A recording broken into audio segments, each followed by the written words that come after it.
எங்களுடைய புரட்சி தலைவர் மற்றும் புரட்சி தலைவியின் ஆசையோடு இன்றைக்கு ஒரு முக்கியமான நாள், அதுவும் எல்லாரோடையும் சேர்ந்து நான் இன்னைக்கு ஒரு நல்ல தகவலை உங்களுக்கு கொடுக்குறேன். ஏற்கனவே சொல்லியிருந்தேன், உங்களுக்கெல்லாம் சொல்லாமல் எதுவும் செய்ய மாட்டேன் அப்படின்னு. புரட்சி தலைவர் மக்களுக்காக ஒரு கட்சியை உருவாக்கினார். அதற்கு என்ன காரணம் அப்படின்னு பார்த்தீங்கன்னா, திமுக என்ற தீய சக்தியை வேறறுத்து தமிழக மக்களை காப்பாற்றுவதற்காக ஒரு இயக்கத்தை கண்டார். அந்த கட்சியை பொறுத்த வரைக்கும் ஏழைகளுக்காகவே உருவாக்கப்பட்டது. அவர் முதல் அவருடைய விசுவாசி, அவருடைய தொண்டர் அப்படின்னே சொல்லலாம். அவர் ஒரு கட்சியை ஆரம்பித்து வைத்திருந்தார். அந்த கட்சியில் புரட்சித் தலைவர் தன்னை இணைத்துக் கொண்டு அவருடைய பயணத்தை தொடர்ந்தார்.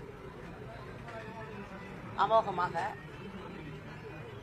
அவர் வெற்றி பெற்று தமிழக மக்களுக்காகவும் அவருடைய கழக தொண்டர்களுக்கு நல்லது செய்யணும் அப்படின்னு செஞ்சு காட்டினாரு. அவருடைய ஆட்சி காலத்தில் அவரை தொடர்ந்து புரட்சி தலைவி அம்மா அவர்களும் புரட்சி தலைவரின் கொள்கைகளை அடிபிரலாமல் எடுத்து மக்களுக்கு வேண்டிய நல்ல திட்டங்களை எல்லாம் கொடுத்தாரு.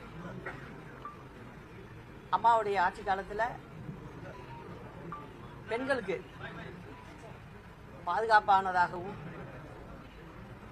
பெண்கள் முன்னேறுவதற்கான திட்டங்களையும் நிறைய கொடுத்தார். அம்மாவுடைய மறைவுக்கு பிறகு எல்லாம் தலைகீழா மாறிடுச்சு. இந்த தமிழ்நாட்டு மக்களை இந்த திமுக என்ற தீய சக்தி கசக்கி பிழிந்து கொண்டிருக்கிறது. இதையெல்லாம் பார்த்த நான் இதற்கு ஒரு முடிவு கட்ட வேண்டும் என்ற எண்ணத்தில் நானும் 24ஆம் தேதி அம்மா பிறந்த நாள் அன்னைக்கு ஒரு கழக கொடியை அறிமுகப்படுத்தினேன். தலைவருக்கு அன்னைக்கு ஒரு தொண்டர் ஒரு இயக்கத்தை ஆரம்பித்து வச்சிருந்தார், கட்சியை. அந்த கட்சியில் தலைவர் தன்னை இணைத்துக் கொண்டு அந்த கட்சியை நடத்தினார். அதேபோல் எனக்கும் அந்த சூழ்நிலை வந்திருக்கிறது. ஒரு அம்மா மேலேயும் விசுவாசமாகும், தலைவர் மேலேயும் அம்மா மேலேயும் பற்றுள்ள ஒரு தொண்டர் ஒரு கட்சியை ஆரம்பித்திருக்கிறார். அவருடைய ஆரம்பித்த கட்சியை நான் என்னை இணைத்துக் கொண்டுள்ளேன். அந்த கட்சியினுடைய பெயர் அனைத்திந்திய புரட்சி தலைவர் மக்கள் முன்னேற்ற கழகம்.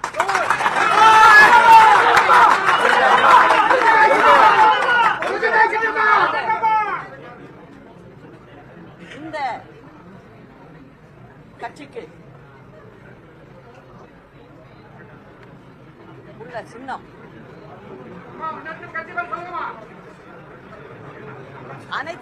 அனைத்திந்திய புரட்சி தலைவர் மக்கள் முன்னேற்ற கழகம். அதற்கு ஒதுக்கப்பட்ட இந்த சட்டமன்ற தேர்தலுக்கு தென்னந்தோப்பு சின்னம்.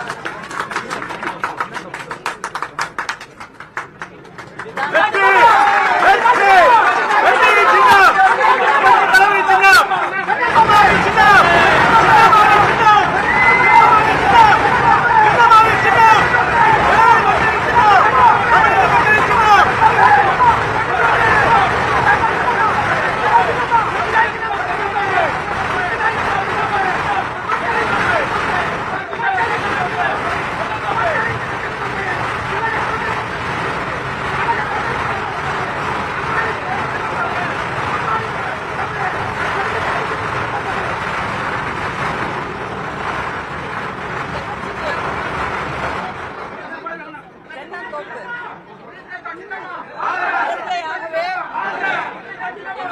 நல்ல சின்னமாக அமைந்திருக்கு. நல்லா அதுல கவனிக்கணும். நீங்க அந்த சின்னத்துல நாங்க எப்போதுமே ஒற்றுமையை விரும்புறவங்க,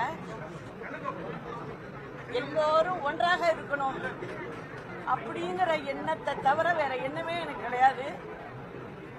அதனால நான் மக்களோடு இருப்பேன் என்றும் அதற்கு இந்த சின்னமே ஒரு சான்று. ஒரு கூட்டு குடும்பம் போல் இந்த சின்னம் அமைந்திருக்கிறது. இது மக்களோட சின்னம்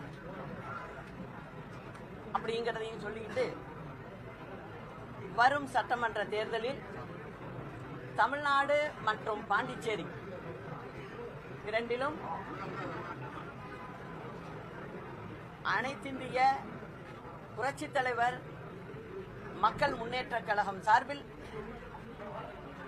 தென்னை தோப்பு சின்னத்தில் வேட்பாளர்கள் வருவார்கள். அது உங்கள் வீட்டு சின்னம், அது மக்களுக்கான சின்னம். நிச்சயமாக தமிழ்நாடு மக்கள் எங்களோடு இருப்பார்கள். பாண்டிச்சேரி மக்களும் எங்களுக்கு ஆதரவு தருவார்கள் என்று சொல்லி, அண்ணா நாமம் வாழ்க, புரட்சி தலைவர் நாமம் வாழ்க, புரட்சி தலைவி அம்மா நாமம் வாழ்க. நன்றி, வணக்கம்.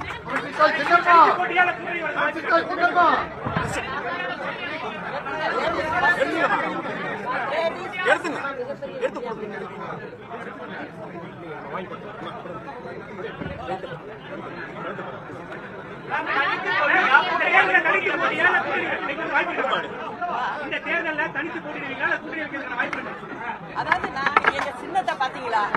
தென்னந்தோப்பு எத்தனை மரம் இருக்கு. அதனால நாங்க எப்போதுமே ஒரு தோப்பு அப்படிங்கறத நினைப்புல இருப்போம். அதாவது சில பேர் பாப்பீங்க, யாருமே கூட்டணி வேணாம், யாருமே முக்கியஸ்தர்கள் கட்சியில வேணாம் அப்படின்னு தனியா போவாங்க. ஆனா நாங்க அப்படி இல்லை. எங்களுடன் நிச்சயமாக எல்லோரும் நாங்க கூட்டணியோட தான் நாங்க சந்திப்போம். நிச்சயம் தமிழ்நாட்டு மக்களுக்கு நல்லது நடக்கணும். நீங்க கழக தொண்டர்கள் தலைவர் காலத்திலிருந்தே வந்தவங்க எல்லாருக்கும் பாதுகாப்பாகவும் தமிழக மக்களுக்கு பாதுகாப்பாகவும் நாங்கள் இருப்போங்கிறத நான் சொல்லிக்கிறேன். எப்போதுமே தனி மரம் தோப்பு ஆகாது. அது ஒரு நல்ல பழமொழி, நம்ம தமிழ்நாட்டு பழமொழி. அது அதற்கு ஏற்ப நாங்கள் தனி மரமா வரல, தோப்போட தான் வந்திருக்கோம்.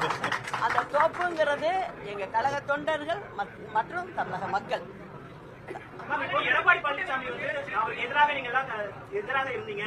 இப்போ அவருக்கான இருந்த அந்த எதிர்ப்பெல்லாம் நீங்கிருச்சு, அவர் சாதிச்சுட்டாருன்னு சொல்றாங்க ஏடிஎம்கேல இருக்கவங்க.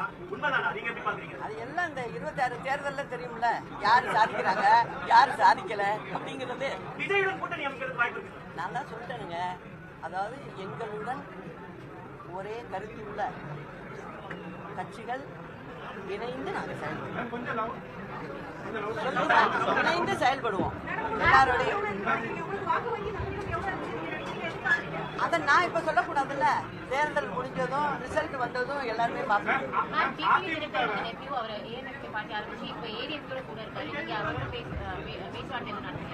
அதாவதுங்க, ஒரு கட்சி அப்படின்னா அவங்களுடைய மனசு எப்படியோ அப்படியே அவங்க செயல்படுவாங்க. நான் அதை பத்தி ஒன்றும் சொல்றதுக்கு இல்லை. ஆனா என்னை பொறுத்த வரைக்கும் இந்த கட்சின்றதும் சரி, எதுக்காக நம்ம ஆரம்பிக்கிறோம், எதுக்காக செய்கிறோம் அப்படிங்கும் போது எல்லாமே என்னை பொறுத்த வரைக்கும் மக்கள் தான். அதனால மக்களுக்கான ஒரு கட்சியா நாங்க இயங்குவோம், நாங்க செயல்படுவோம். புரட்சி தலைவர் கட்சி ஆரம்பிக்கிறேன் நீங்க சொல்லிருக்கீங்க. இப்போ இதோட என்னன்னா கோரிக்கைகள் ஜனங்க கிட்ட ஆல்ரெடி பேச்சுவார்த்தை நடந்துட்டு இருக்கா, இல்ல என்ன மாதிரி கோரிக்கைகள் நீங்க எதிர்பார்க்கறீங்க? ஜனங்கள்ட்ட நான் இப்ப சுற்றுப்பயணம் மேற்கொண்டா ஜனங்கள்ட்ட நான் நேரடியா பேசுவேன். அவங்களுடைய குறையெல்லாம் நிறைய கேட்டு அதை பத்தி எல்லாம் பேசுவோம். இன்னைக்கு திமுக ஆட்சி என்ன செஞ்சுக்கிட்டு இருக்கு, இன்னைக்கு இல்ல இந்த 5 ஆண்டு காலம் என்ன செஞ்சுக்கிட்டு இருக்குது அப்படிங்கறத எடுத்து சொல்லுவேன். அந்த கடமை எனக்கு ரொம்ப இருக்கு, நான் செய்யணும். உங்களோட நிறைய பேர் வந்து சேர்ந்து நின்றுருக்காங்க. அம்மா இருக்கும்போது சரி, இப்போ ஓ பன்னீர்செல்வம் ஆகட்டும், டிடிவி தினகரன் ஆகட்டும், நிறைய பேர் அவங்களோட இணைந்து நின்றுருந்தாங்க. ஆனா இப்ப எல்லாருமே வந்து அவங்க தனிப்படை ஒரு ரூட்ல போயிருக்காங்க. இப்போ இந்த மாதிரி யாராச்சும் அந்த குழுல இங்க வந்து சேர்க்க வாய்ப்பு இருக்கு? அதாவதுமா, நீங்களே சொல்லிட்டீங்க, உங்க கேள்வியிலே பதில் இருக்கு. தனித்தனி குழுவா போயிட்டு இருக்காங்க. இப்ப ஒருத்தங்க ஒரு ரூட்ல போய் நான் அங்க போறேன் அந்த ஊருக்குன்னு சொல்றாங்க, நான் ஒரு நேர் வழியில போயிட்டு இருக்கேன். அப்படிதான் இதை எடுத்துக்கணும். பிரதான ஆளுங்கட்சி பிரதான எதிர்க்கட்சி ரெண்டு பேரும் வீழ்த்த முடியும் நினைக்கிறீங்களா? உங்க கூட்டணியை என்னங்க, திமுகவையும் அதிமுகவையும் உங்களால வீழ்த்த முடியும்னு நினைக்கிறீங்களா? என்ன பொறுத்த வரைக்கும் மக்களுடைய பிரச்சனை தான் பிரதானம். அத சரியா செய்யல, இவங்க யாருமே செய்யல. அந்த செய்யலைங்கிறத நான் மக்கள்கிட்ட போய் கேட்பேன், எடுத்து சொல்லுவேன். சொல்லி நாங்க வாக்குகளை பெறுவோம்.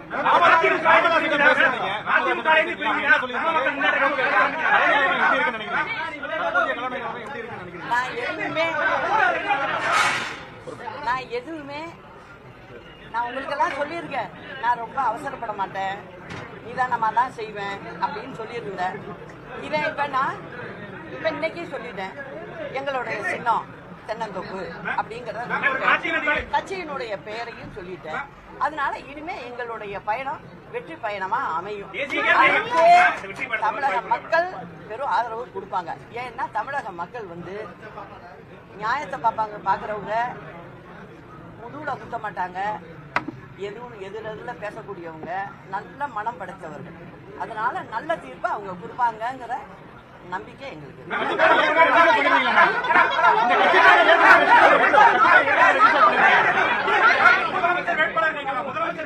அதாவது சொல்றத கேளுங்க, மக்கள் வந்து தான் இறுதி எஜமானர்கள். எத்தனை பேர் கட்சி வேட்பாளர் அறிவிச்சாலும் இறுதி யாரு கையில இருக்கு? மக்கள் கையில தான் இருக்கு. அதனால நிச்சயமாக அந்த மக்கள் நல்ல தீர்ப்பை கொடுப்பாங்க, நல்ல ஆட்சியா இருக்கும். இது வரைக்கும் சொல்லுங்க, அம்மா இப்ப இல்ல, ஆனா ஒவ்வொரு வீட்டையும் போய் கேளுங்க, ரோட்ல நடந்து போறவங்கள்ட்ட கேளுங்க, என்ன சொல்றாங்க? அம்மா ஆட்சி வேறங்க அப்படிங்கிறாங்க. இதை நாங்களா சொல்லி கொடுத்தோம்? அம்மா நல்லது செஞ்சாங்க, அதை மனதார பாராட்டு விதத்துல மக்கள் சொல்றாங்க. இதுதான் நிதர்சன உண்மை. இதே போல நடக்குங்கிறது தான் என்னுடைய எண்ணம். இப்ப திமுகவை பொறுத்த வரைக்கும் 5 வயசு பெண் குழந்தையிலேருந்து மூதாட்டி வரைக்கும் இப்ப 2-3 மாசத்துல பாத்தீங்கன்னா அவ்வளவு கற்பழிப்பு நடந்தது. ரோட்ல பகல்ல போகும்போதே வெட்டுறான், நொங்கு சீவுற மாதிரி சீவிட்டு போயிட்டு இருக்காங்க. இதையெல்லாம் அவங்களுக்கு பார்க்க முடியல.